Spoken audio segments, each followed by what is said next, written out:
Welcome back to Scotchanista. I thank you so much for joining me on this journey to becoming a Scotch expert.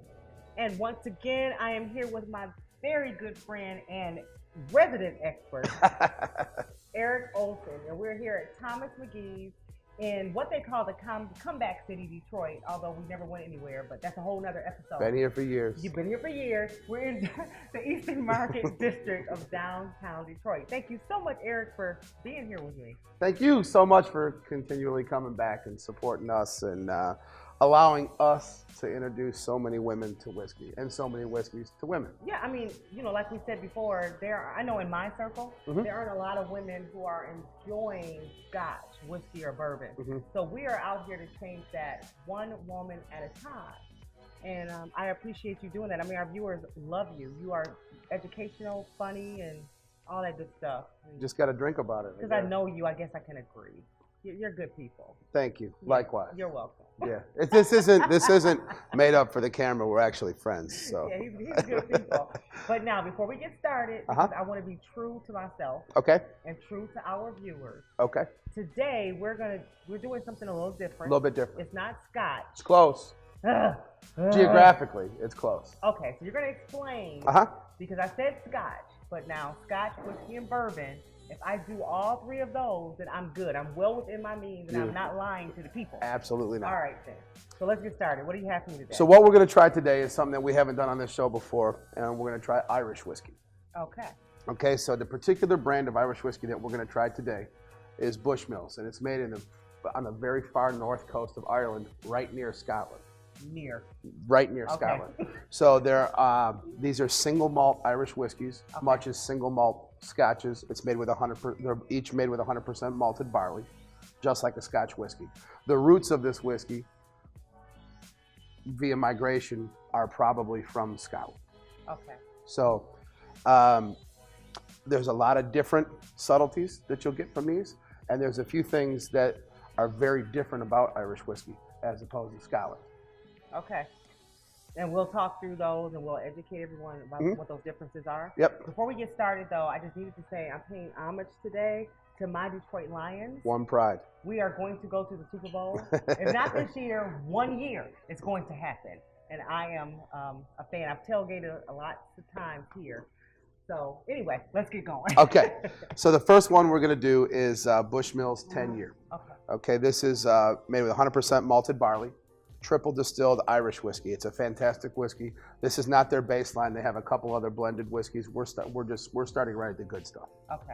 Okay. So this is a 10-year whiskey.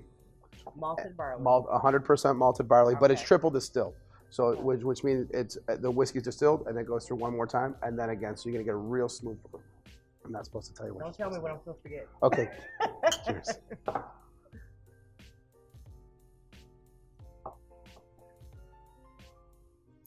You know what's interesting? The first thing I thought about was like Jamaica. I don't know why. It gave me like a Caribbean feel. Okay. I don't know. Maybe is it some citrus in there? A lot of people do say that they get citrus out of this and a little bit of sea salt. Okay, that's it. Citrus and sea salt. There you go. A lot of people do say that. It's an ultra smooth because of the triple distillation. Okay. Yeah, this one was really, really smooth. Did not knock me out. I could see myself doing this. You can drink it straight. You can drink it on the rocks. You can make a cocktail out of it. So what I want to do is try it on the rocks really quick. Okay. To see if it tastes differently for me.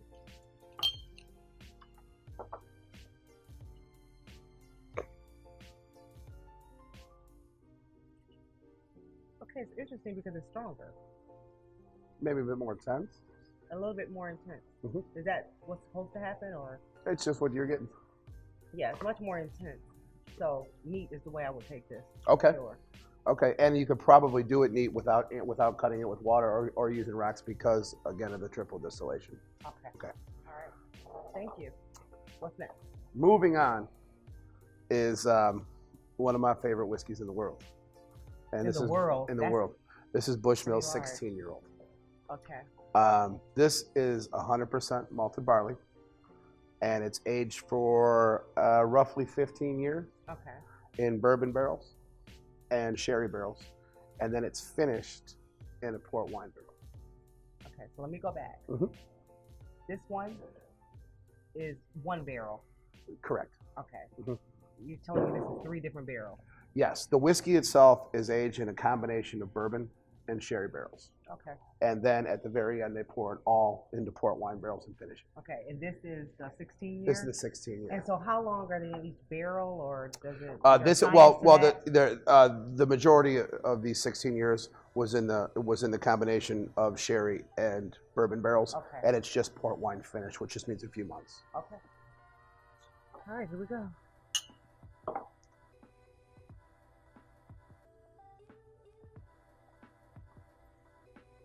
Smooth at first.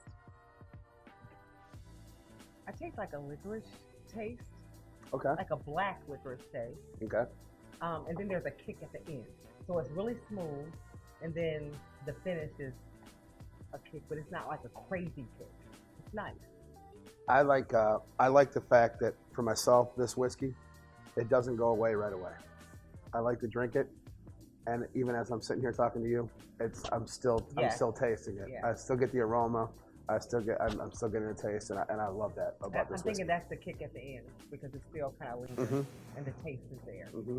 Is there? I almost get like, maybe it's the port wine finish, but I almost get like a red wine finish at the very end, and that would obviously be the port finish. I don't get a red wine, but I get like a cherry. Okay. It's almost like a cherry. So it's like at first it was really smooth, like a, and I don't want to even say black licorice because I don't like that much, but it wasn't off-putting.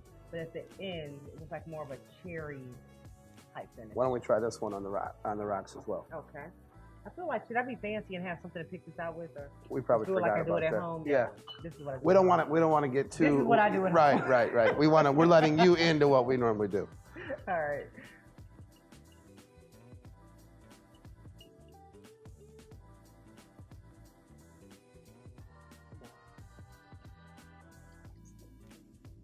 I do like it. I saw you, but like you're invisible.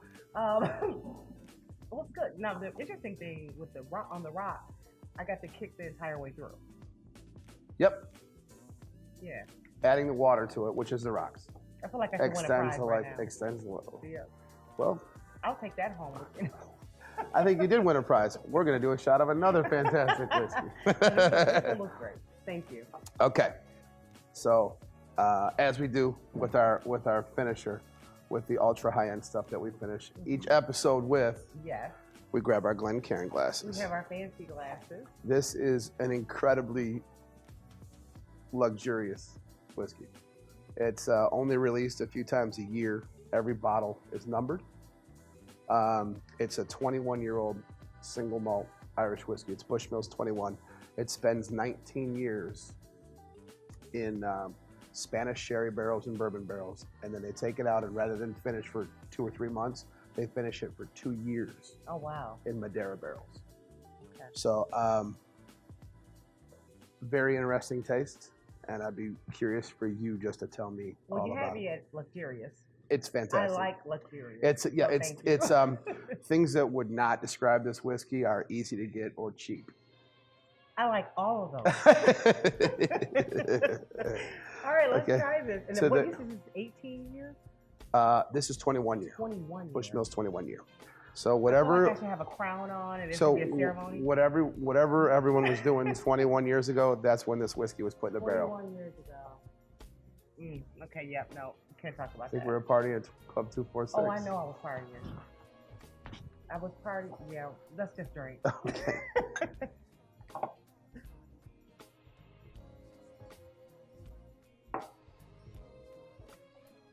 That's awesome. Now I taste fruit in there. Exactly. And it's like a tropical fruit. Orange zest. That is really good. That comes through. Yeah. And what was interesting was, like I said, this one had the kick at the end. Mm-hmm. This one has it like right in the middle. So it's like smooth, a little kick, and then it's smooth. It's incredibly well balanced. It's got a great aroma. It's got a great front. The middle kind of lasts a long time. Yeah. I'm still tasting it. It's very light. For something that's been in a barrel for 21 years, I hear a lot of people describe this as very light and fresh tasting. It is. It was like I said, the citrus. I mean, the first it was really smooth, and then in the middle I got a burst of flavor, but it was a little kick, a little hot, a little heat. And at the end, it wasn't a lingering flavor like this one though. So we have a number of things working. They use used American bourbon barrels, and then they use Spanish Oloroso sherry barrels for the 19 years that it sits in there, and then they finish it in Madeira barrels for 2 years. So you've got a couple of intense flavors going on, and I think we actually kind of get a little bit of each one of those. I love it. So when our Lions win the Super Bowl, whole bottle, baby. We're gonna have that bottle. 100%, whole bottle. We're gonna have that bottle. So no, this has been great. I mean, it's great to learn about these, and I feel good that although it's not Scotch proper, we're not misleading anyone, and I would definitely buy one of these again. Yeah, or have someone else buy it for you. Yeah. So once again, she likes friends, family, and our people who are just watching. Please, if you'd like to buy any of the three, this one was really good. I feel like Vanna White. Right. Or this one. You can send them right to me. But once again, thank you so much, Eric, for having us here. Marlon. Thomas Magee. And we look forward to you just sharing this journey with us. We want to hear from you. Join our YouTube channel at Scotchanista, Twitter, Scotchanista, The Scotchanista, and on Instagram at Scotchanista. Until next time. Cheers. Cheers.